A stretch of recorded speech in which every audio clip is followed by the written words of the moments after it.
le monde est régi par des intérêts et le rapport de force. Prenez l'exemple de la MONUSCO.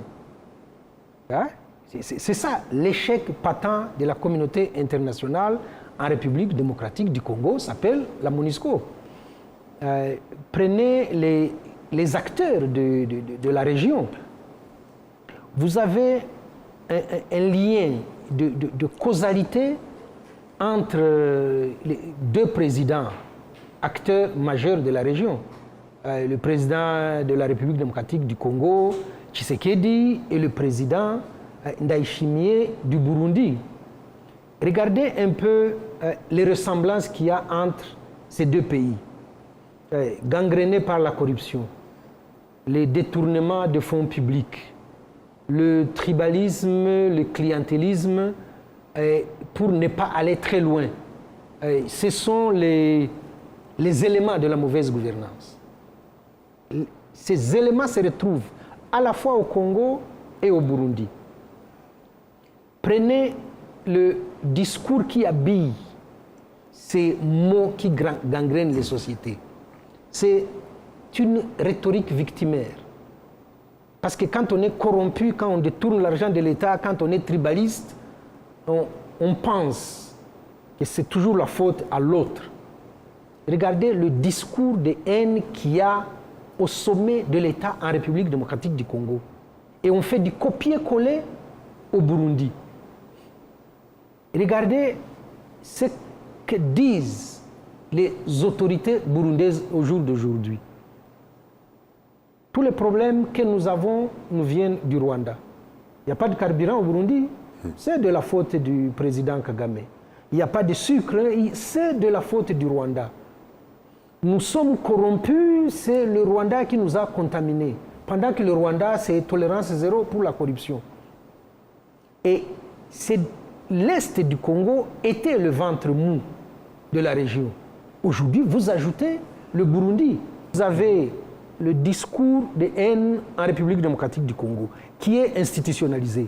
Quand vous légalisez des criminels comme des Wazalendo, quand vous payez des mercenaires, ce qui est interdit par le droit international, quand vous ciblez une partie de votre population, que vous en faites des étrangers, que vous en faites des infiltrés, et que vous livrez à la vindicte populaire, qu'il y a chez le voisin burundais une très forte tendance à épouser cette idéologie. Parce que quand les militaires burundais sont partis en mission pour East African Community, ils disaient au FDLR, nous sommes les mêmes. Mais ça vient du sommet de l'État. Et que quelque temps après, on entende le chef de l'État qui met en cause le Rwanda pour tous ces problèmes que je viens de citer, qui montre qu'il a des muscles. Ça veut dire qu'il ferme les frontières, oubliant qu'il est en train de pénaliser sa propre population, qu'il nargue ses concitoyens. Les prix au marché, ça ne m'intéresse pas. Je ne veux même pas savoir. Moi, j'ai des stocks chez moi. Est-ce qu'un chef de l'État s'exprime de cette façon-là? Vous puisez dans la caisse de l'État, vous vous achetez des champs que vous faites cultiver par les... Qui d'autre est capable de le faire? Ça n'est pas une acquisition légale.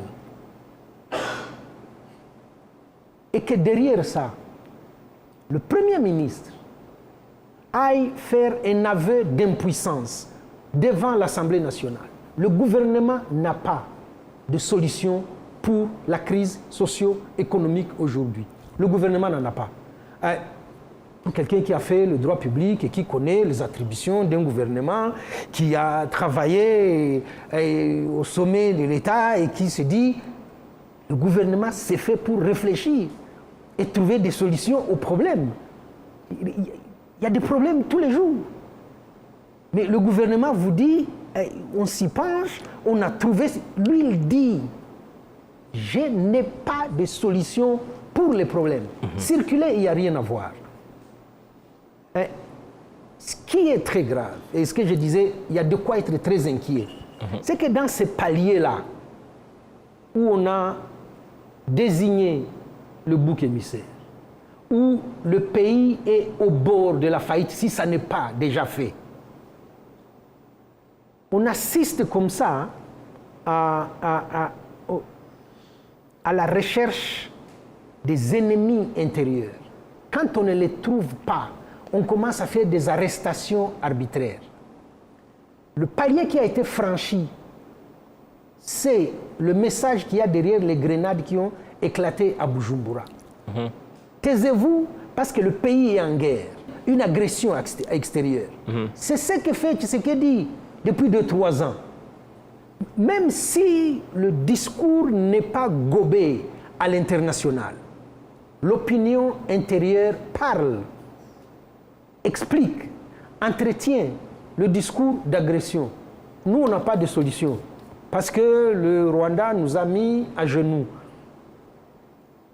Ça veut dire qu'on refuse délibérément d'analyser, c'est ce que disait l'ambassadeur, d'analyser les causes réelles des problèmes qu'on a pour s'engager vers des solutions durables.